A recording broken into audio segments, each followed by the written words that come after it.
一个人疯狂想你的时候，反而不会主动找你。你是不是也曾经盯着手机里的对话框，反复滑着你们以前的聊天记录，心里不停打转？他到底有没有想起过我？分手后他从来没传过一则讯息，是不是早就把你忘得一干二净？暧昧里他总是忽冷忽热，有时候主动找你聊到半夜，有时候又失联好几天。你永远猜不透他心里到底有没有你，你不敢主动问，怕问了显得自己很在意，又怕得到的答案不是自己想要的，只能这样不上不下地悬着，反复内耗。今天这支影片，我会从身体反应、情绪变化、行为模式3个层面，告诉你3个连当事人自己都没察觉的细节。一个人开始想你的时候，这些反应绝对藏不住。我还会拆解为什么他明明满脑子都是你，却宁愿憋着也不主动靠近。最后告诉你，真正能让一个人愿意走向你的到底是什么。看完保证你从此不用再猜来猜去，也不用再因为对方的一举一动就情绪崩盘。我知道很多人第一反应会觉得，这不是废话吗？想一个人当然会忍不住联系啊，如果他真的想我，怎么可能忍得住不找我？说真的，以前我也这么觉得，直到后来接触了越多心理学的知识，也听了越来越多观众的故事，我才发现，原来想念和行动根本就是2回事。有些人的心里，想念的分量越重，行动上反而越克制。为什么？因为他怕自己的主动变成打扰，怕得到的是冷淡的回应，更怕一旦重新联系，就又会掉进以前那种情绪被牵着走的状态里。与其再次面对可能的受伤，不如一开始就压住念头，不要靠近。所以你千万不要拿有没有主动联系当成判断一个人有没有想你的唯一标准。很多时候，那些没说出口的想念，反而会从各种你没注意到的细节里跑出来。尤其是身体的反应，永远比嘴巴诚实。先说第一个最藏不住的，就是身体的无意识微反应。你们有没有过这种经验？本来跟一群朋友在聊天，气氛很轻松，结果你暗恋的那个人一走进来，你瞬间就变得手脚都不知道往哪摆。本来很会说话，突然就变得笨嘴拙舌，连喝水都怕呛到。反过来也是一样。如果一个人在心里偷偷想你，当你出现在他面前的时候，他的身体会先于大脑做出反应，根本装不出来。最明显的就是眼神。心理学上有个说法，人对于自己在意的东西，视线会忍不住往那边飘。如果他心里一直在想你，当你出现的时候，他的眼神会下意识的先找到你。有2种很典型的状况，一种是他会偷偷看你，你一回头跟他对上视线，他会马上撇开，装作在看别的地方，甚至还会有点慌张，好像做坏事被抓到一样。为什么会这样？因为他太在意你对他的看法了，怕自己一直看你会被发现，怕你觉得他很奇怪，所以只好压着，但视线就是忍不住会飘过去。另一种则是，他会很认真地看着你说话，眼神特别温柔，连他自己都没察觉。你在讲话的时候，他会专心地听，不会随便滑手机，也不会东张西望。就连周遭有人闹哄哄的，他的注意力还是在你身上。那种眼神里的专注是装不出来的。还有一个很多人忽略的细节，就是身体的朝向。心理学里有个很基础的结论，人的脚尖朝向往往就是他内心真实的兴趣方向。如果一群人聚在一起聊天，他脸转过去跟别人说话，看起来完全没在理你，但脚尖却一直不自觉地朝向你，那就说明他的注意力其实从来没离开过你。这是潜意识的反应，他自己根本没有意识到，自然也没办法伪装。除了眼神和肢体朝向，还有一个很明显的反应，就是他在你面前会变得不像平常的自己。可能他平常在朋友面前是很成熟稳重的样子，做事情干脆利落，讲话也很有条理，但只要跟你单独相处，他就会变得有点笨拙，有点幼稚，甚至还会紧张到说错话。比如说，他本来是个很会照顾人的人，结果跟你一起吃饭，反而会忘记拿餐具，或是打翻饮料，看起来笨手笨脚的。又或者他平常话很少，跟你在一起的时候却会忍不住讲很多自己的小事，连小时候的糗事都拿出来说，讲完又后悔，觉得自己是不是话太多了。很多人会觉得喜欢一个人就应该表现得很好，把自己最优秀的一面展现出来啊，怎么会变笨呢？其实刚好相反，当一个人只是想撩你，想得到你的时候，他反而可以表现得超级完美，因为他不在乎结果，也不怕失去你，所以可以从容地耍帅，说情话，各种套路信手拈来，完全不会紧张。但当他是真的走心，真的把你放在心上的时候，他就会开始在意自己的表现，怕自己哪里做得不好，怕你不喜欢他。越在意就越容易紧张，一紧张，平常的从容就不见了，自然就会显得笨笨的，怪怪的。说白了，就是因为想你，在意你，所以才会乱了阵脚。这种身体和举止上的变化是最难伪装的，因为他自己根本没意识到。你们可以回想一下，你身边有没有这样的人？平常看起来很正常，一跟你讲话就变得怪怪的。有的话，说不定他在心里已经想你很久了。接着说第二个藏不住的反应，就是他的情绪和注意力会开始不受控制的被你影响。这一点，就算你们没有见面，就算你们已经很久没有联系了，也一样会发生。什么意思呢？就是他的日常生活里，到处都是你的影子，随便一个小细节，都能让他瞬间想起你。比如说，走在路上听到一首歌，是你以前很喜欢听的，他本来好好的在走路，听到旋律，脚步就慢下来了，脑子里马上浮现出你当时跟他分享这首歌的样子。又比如说，路过你们以前常去的那间超商，或是你们第一次约会的那间餐厅，他会下意识的多看两眼，甚至会想起你当时点了什么东西，说了什么笑话，还有更细的，比如看到某种颜色，看到某个款式的包包，甚至看到路边有人牵着一只跟你家一样的狗，他都会瞬间想到你。这些触发点都不是什么大事，都是日常里随处可见的小东西，但就是这些小东西会不停地把他的注意力拉回到你身上。可能他本来在忙工作，忙着忙着，脑子里突然就冒出你的画面，然后愣个好几秒，才反应过来自己又在想你了。甚至他会开始不自觉地养成一些你的习惯，比如你以前很喜欢喝某家的咖啡，他本来不喝咖啡的，分开之后反而会习惯性地走进那家店，点一杯你常喝的口味。又比如你以前总是说某个口头禅，他后来跟朋友聊天的时候也会无意间说出来，说完自己都吓一跳。这些习惯的改变其实都是想念留下的痕迹，他自己可能都没发现，他的生活里早就渗透了太多属于你的东西。而且这种想念是会影响情绪的，有时候他明明什么事都没有，心情却突然变得有点低落，连他自己都不知道为什么。后来才发现，原来是刚才无意间看到了某个跟你有关的东西，勾起了回忆，连带着情绪也被牵动了。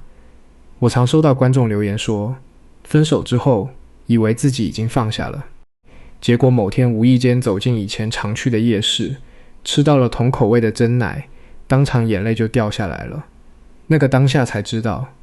原来这个人从来没有真正从心里离开过，只是被压到深处了。一碰到相关的线索，就全部跑出来了。你看，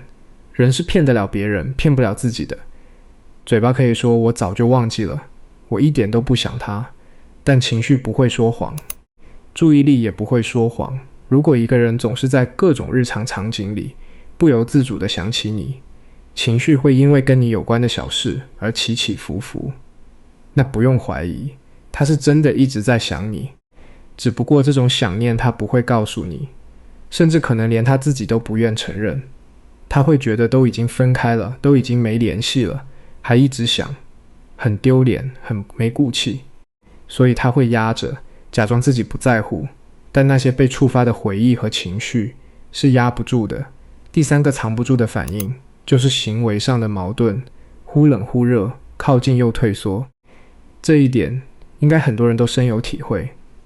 那个人有时候会突然出现，主动找你聊天，关心你的近况，甚至会说一些很暧昧的话，让你觉得你们是不是有机会回到从前。结果正当你开始心动，开始有所期待的时候，他又突然消失了，讯息回得很慢，甚至已读不回，整个人冷得像冰一样。你永远搞不懂他到底在想什么，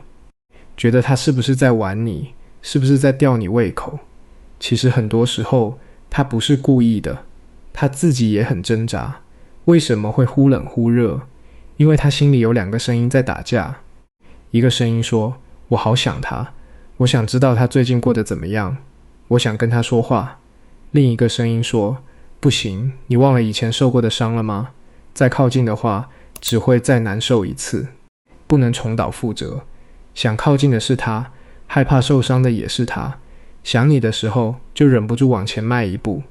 一想到过去的矛盾和痛苦，又赶紧退后3步。所以他就会这样反反复复。某天晚上可能喝了点酒，情绪上来了，忍不住传了一则讯息给你，跟你聊了好久，结果隔天醒来，理智回归，马上就后悔了，觉得自己太冲动了，怕你觉得他很廉价，也怕自己又陷入进去，于是就开始变冷淡，刻意跟你保持距离。还有一种很常见的状况，就是他会偷偷关注你的动态，他可能不会按赞，不会留言，甚至会用匿名的方式看你的社群，但你发的每一篇动态，他其实都看过。你说你最近去了哪里玩，你说你最近工作很累，你说你认识了新的朋友，他其实都知道。他想知道你的近况，想知道你过得好不好，想知道你身边有没有出现新的人，但他就是不会让你知道他在看，也不会主动来找你。为什么？因为关注你是想念的本能，但不打扰是理智的选择。他怕自己一旦主动，就打乱了你的生活，也打乱了自己好不容易平静下来的节奏。他怕自己一开口就变成了纠缠，变成了笑话，所以只能站在远处，偷偷的看，默默的想。更有意思的是，他还会刻意制造偶遇，比如他知道你每周几会去某间咖啡厅读书，或是会走某条路线下班，他就会特意绕过去，想要碰见你，但真的遇见了，他又会装作很惊讶的样子，说好巧，随便聊2句就赶紧走，好像多待1秒都会露馅。你看，多矛盾，想见你是真的，怕见了你之后心乱也是真的，想靠近是真的，怕受伤也是真的。很多人会把这种忽冷忽热当成对方不够喜欢的证据，但我要说，不一定，有时候恰恰是因为太喜欢，太在意，所以才会这么矛盾，这么纠结。如果他根本不想你，根本不在乎你，他反而可以表现得很从容，想聊就聊，不想聊就失联，完全不会在意你的感受，也不会有什么心理负担。只有当他真的把你放在心上，真的在认真思考你们这段关系的时候，才会变得犹豫不决，进退两难。讲到这里，可能很多人会问，既然他这么想我，这么在意我，那为什么他不回来找我？为什么我们不能重新在一起？这就是今天我最想跟大家讲清楚的一件事。想念从来都不是让一段关系重新开始的理由，甚至可以说，想念的分量从来都抵不过相处的压力。我举个很简单的例子，假设你们以前在一起的时候，总是因为一点小事就吵架，你很没有安全感，总是要他秒回讯息，总是追问他去了哪里，跟谁在一起。他只要稍微冷淡一点，你就会崩溃，就会觉得他不爱你了，然后开始闹情绪，说狠话。一开始他还会耐心哄你，跟你解释，但次数多了，他就会觉得很累，觉得这段关系压力好大。跟你在一起的时候，永远要小心翼翼，永远要照顾你的情绪，完全没有办法放松做自己。后来你们分开了，时间过了很久，他还是会想起你，还是会觉得你其实是个很好的人。你们也有过很多开心的时候，他确实很想你，但如果让他重新跟你在一起，他愿意吗？多数时候他是不愿意的。为什么？因为想念是一回事，重新面对那些矛盾、那些争吵、那些无止境的情绪压力是另一回事。他想起你的好的时候会想靠近，但一想起跟你相处时的那种疲惫感，他就又退缩了。比起想念带来的一点点难受，重新进入一段充满压力的关系才是更让他恐惧的。这就是为什么很多人分开后还互相想念，却永远不会再复合，因为他们都知道，就算重新来过，只要旧的相处模式没有改变，最后的结局还是一样的。所以永远不要天真的以为，只要他还想你，你们就一定会有结果。感情从来不是有爱就够了，真正决定两个人能不能走下去的，从来不是想念的浓度，而是相处的舒服度。如果他想到你的时候，第一反应是温暖，是放松，是安心，那他迟早会回来找你。但如果他想到你的时候，第一反应是压力，是疲惫，是麻烦，那就算他再想你，也只会远远的看着，不会真的走近。那说到这里，又有一个新的问题了，到底什么样的感觉才会让一个人念念不忘，甚至愿意重新回头？很多人以为是因为你长得好看，是因为你条件很好，是因为你为他付出了很多，但其实都不是。心理学上有个很重要的观点，人们最难忘记的，从来不是那个让你惊艳的人，而是那个让你可以安心做自己的人。你想想看，你为什么会一直想念一个人？不是因为他送过你多贵的礼物，也不是因为他说过多少好听的话，而是因为在他身边的时候，你可以不用假装坚强，可以说废话，可以软弱，可以把最糟糕、最真实的一面暴露出来，而不用怕他会离开。你不用刻意找话题，不用担心说错话会惹他生气，不用伪装成他喜欢的样子。就算你们两个人安静地坐着，各做各的事，也不会觉得尴尬，反而觉得很踏实。这种被接纳、被理解、轻松自在的感觉，才是最难被取代的。为什么很多人后来认识了很多新的对象，条件一个比一个好，却总是觉得少了点什么？就是因为少了这种安心感。跟新的人相处，你要重新介绍自己，重新磨合习惯，重新建立信任，全程都要绷着神经，尽量表现出自己最好的一面，累得要死。但跟那个旧的人在一起，你不用，你知道他懂你，知道他会包容你，所以整个人都是放松的。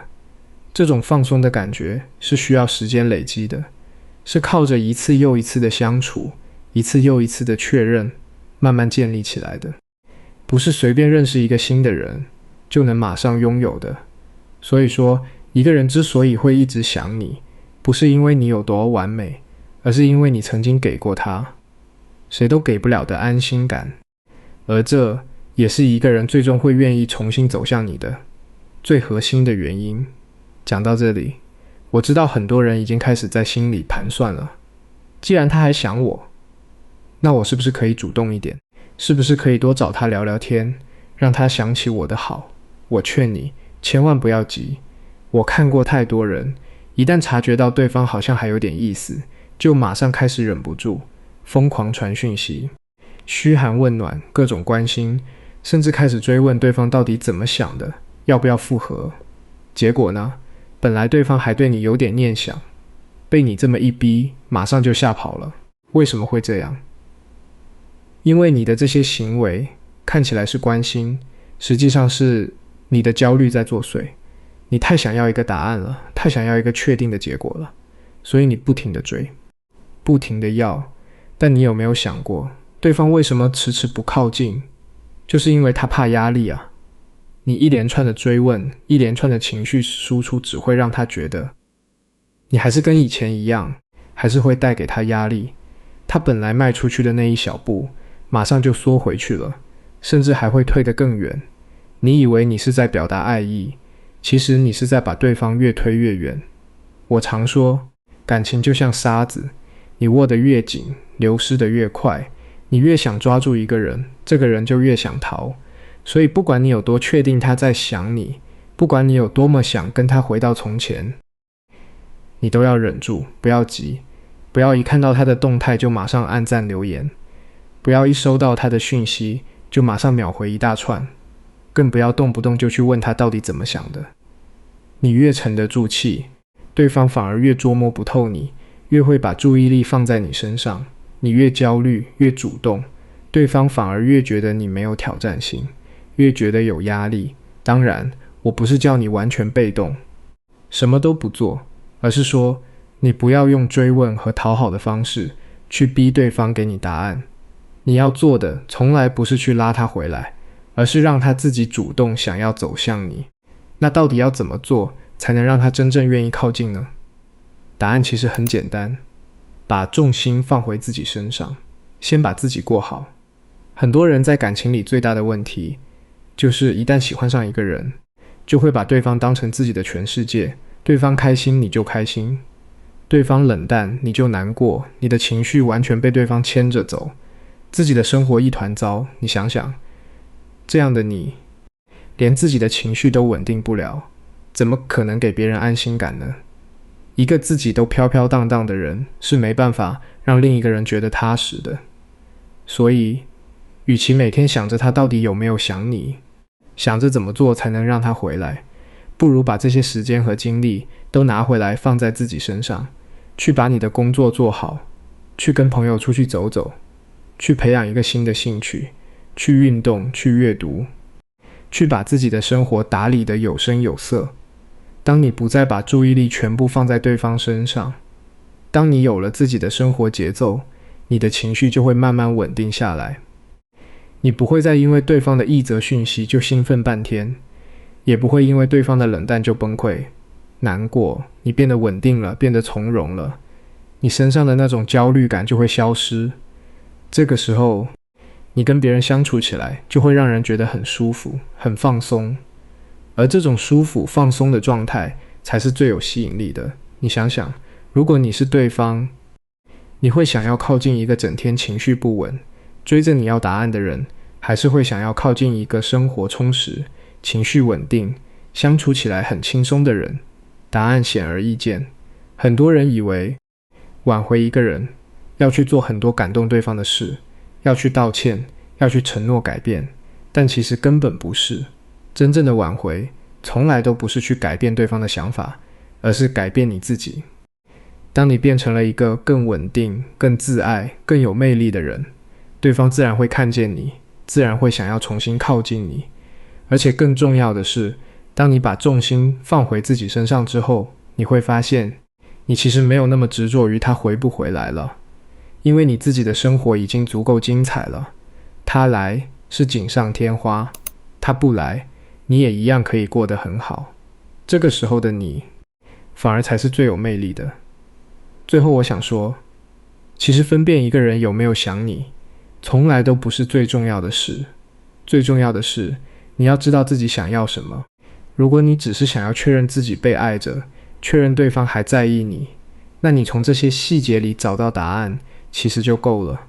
但如果你想要的是一段健康的长久的关系，那光有想念是远远不够的。你要先成为一个情绪稳定的人，先学会跟自己相处，先给自己足够的安全感，然后你才能遇到另一个同样稳定的人，你们才能建立起一段舒服的、安心的、不用猜来猜去的关系。永远记得，好的关系是两个人都轻松，而不是一个人在追，一个人在逃。如果你还想知道更多关系里的心理学细节，像是为什么有些人越冷淡反而越让你在意，或是怎么分辨一个人是真的喜欢你还是只是在撩你，还有被冷落的时候为什么你会这么难受，甚至是该怎么真正告别一段错的关系，把自己找回来，这些相关的影片我都放在说明栏跟右上角的卡片里了。等一下看完这支，记得点进去看，相信你会有更多收获。如果今天这支影片有说中你的心声，或是有帮到你一点点，记得帮我按个喜欢，也订阅我的频道，打开小铃铛，才不会错过后续更多关于感情与心理的内容。也欢迎你在留言区告诉我，你观察到对方有哪些藏不住的想念反应，或是你自己想念一个人的时候，会有什么样的小动作，我们一起来讨论。那今天的影片就到这里，我们下一支见。